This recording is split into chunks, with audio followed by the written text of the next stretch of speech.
என்ன பண்ணிட்டு இருக்க சொல்லு. அது எனக்கு திருப்பி கொடு. ஏய், வேண்டாம்டா. உனக்கு இது வேண்டாம்.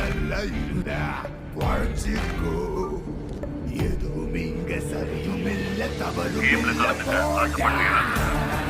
விளையாடணும்னு ஆசைப்பட்டா உன்னோட பேரும் டேட் ஆஃப் பர்த்தும் சொல்லு. Changi October 31, 1970.